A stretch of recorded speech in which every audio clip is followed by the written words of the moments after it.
ruang channel kita kali ini. Sebelumnya, Ibu mau mengingatkan kepada semuanya tetap mematuhi protokol kesehatan. Jangan lupa menerapkan 3M, mencuci tangan, memakai masker, dan menjaga jarak. Nah, sebelum memulai pembelajaran kali ini, mari kita berdoa menurut agama dan kepercayaan kita masing-masing.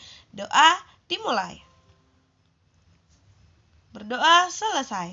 Oke, baik. Untuk hari ini, apakah semua teman-teman kita masuk dalam pertemuan hari ini? Oke, semua masuk ya. Nah, kembali lagi, tujuan pembelajaran kita hari ini adalah siswa dapat menyeleksi informasi dari dongeng fabel dengan ketentuan sikap hidup rukun. Siswa dapat membuat teks cerita yang berhubungan dengan binatang. Dan yang ketiga, siswa dapat menentukan unsur-unsur isi teks fabel. Nah, sebelumnya Ibu mau tanya dulu. Siapa yang sudah pernah dengar kata dongeng? Ayo, dongeng. Apa yang dimaksud dengan dongeng? Siapa yang tahu angkat tangan? Oke, kamu coba jelaskan apa yang dimaksud dengan dongeng. Ya, betul sekali. Dongeng adalah karya sastra yang menceritakan mengenai suatu peristiwa atau kejadian yang luar biasa. Nah, kejadian luar biasanya itu berupa fiksi. Apa sih yang dimaksud dengan kata fiksi? Siapa yang tahu? Angkat tangan. Oke? Fiksi itu merupakan yang tidak nyata atau khayalan. Iya, betul sekali. Itu memang merupakan yang tidak nyata atau hanya sekedar ilustrasi yang dibayangkan. Oke. Dan dongeng ini juga sering dikatakan dalam bentuk cerita tradisional. Mengapa demikian? Karena cerita dongeng ini disampaikan dari nenek moyang sampai sekarang terus-menerus. Disampaikan turun-menurun dari nenek moyang ke ibu menceritakan ke anak, begitu seterusnya sampai sekarang cerita dongeng ini masih ada. Nah, apa sih fungsi dari cerita dongeng? Ayo, siapa yang tahu? Oke, kamu coba jelaskan fungsi dari cerita dongeng. Nah, betul. Fungsi untuk mengajarkan nilai-nilai moral serta sebagai hiburan. Kenapa menjadi hiburan? Karena pada umumnya anak-anak itu lebih menyukai cerita yang diceritakan. Nah, dongeng itu juga memiliki jenis-jenisnya loh. Apa sih yang menjadi bagian-bagian dari jenis dongeng? Oke, mari kita simak salah satunya. Salah satunya di antara lain, ya ada legenda, cerita jenaka, cerita perumpamaan, sage, fabel, mite, ada semuanya. Namun, kali ini kita akan membahas di bagian fabelnya. Nah, untuk anak Bu Natali semuanya, apakah sudah pernah mendengar kata fabel? Nah, bagus. Fabel itu apa sih yang dimaksud dengan fabel? Siapa yang tahu? Iya, betul sekali. Fabel adalah cerita yang dimana tokoh utamanya itu terdiri dari hewan.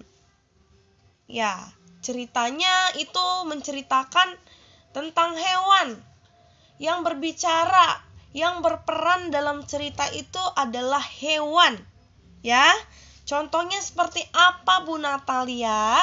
Nah, contohnya itu si kancil yang cerdik. Contohnya, nah si kancil yang cerdik, apakah kamu sudah pernah mendengarkannya? Tentunya sudah. Oke. Nah, dalam fabel juga memiliki unsur-unsur intrinsik. Ayo, siapa yang tahu apa saja yang terdiri dari unsur-unsur intrinsik cerita fabel? Angkat tangannya. Oke, 1. Ya, betul, tema. Kedua, tokoh. Ketiga, watak atau perwatakan. Yang keempat, alur. Yang kelima, latar. Dan yang terakhir itu amanat. Bu Natali, tema itu apa sih, Bu? Nah, tema itu adalah judul dari teks cerita yang akan menceritakan isi-isi dari teks dongeng tersebut. Nah, contohnya seperti yang Ibu Natali katakan, si kancil yang cerdik. Itu menjadi tema dari cerita teks fabel. Nah, kalau untuk tokohnya, itu apa sih Bu Natali? Tokohnya itu adalah pemeran. Siapa yang bermain di dalam teks cerita si kancil yang cerdik. Misalnya, ada buaya, ada lebah, ada singa. Itu semua adalah termasuk menjadi tokoh dalam unsur intrinsik cerita fabel. Nah, yang ketiga itu tadi watak atau perwatakan. Nah, watak itu adalah sifat, karakter. Si kancil ini sifatnya seperti apa? Si kancil sifatnya cerdik. Si buaya mudah tertipu. Si harimau yang galak misalnya, itu semua termasuk menjadi sebuah kategori watak atau perwatakan. Nah, untuk alur sendiri, itu alur adalah jalan cerita dari teks fabel tersebut. Untuk latarnya, latar terbagi menjadi 3 bagian. Apa aja itu? Latar tempat, latar waktu, dan latar suasana. Latar tempat itu di mana cerita itu diceritakan. Misalnya, si kancil yang cerdik diceritakan di hutan. Waktunya bagaimana? Waktunya di siang hari.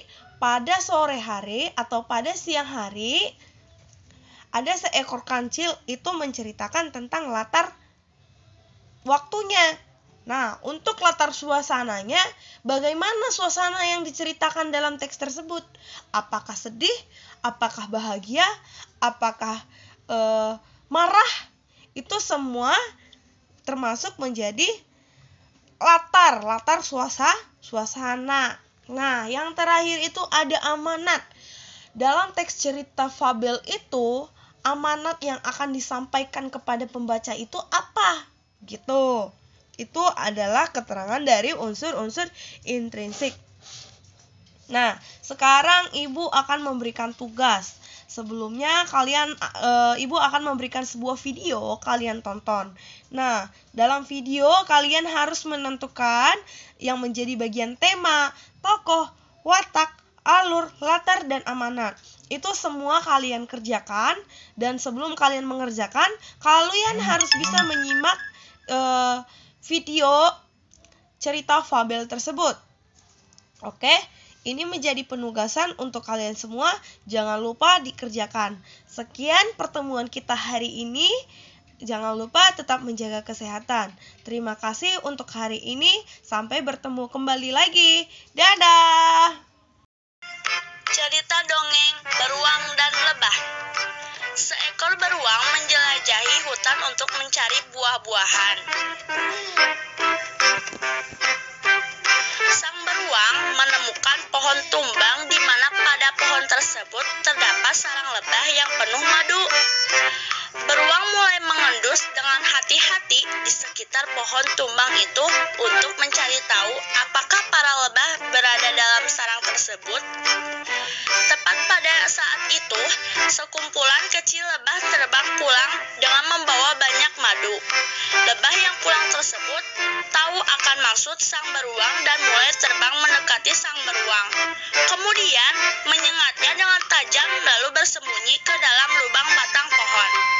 Beruang pun menjadi sangat marah dan langsung loncat ke atas batang yang tumbang tersebut dan dengan cakarannya menghancurkan sarang lebah. Tapi hal ini malah membuat seluruh kawan lebah yang ada dalam sarang keluar dan menyerang sang beruang. Beruang yang sial itu akhirnya lari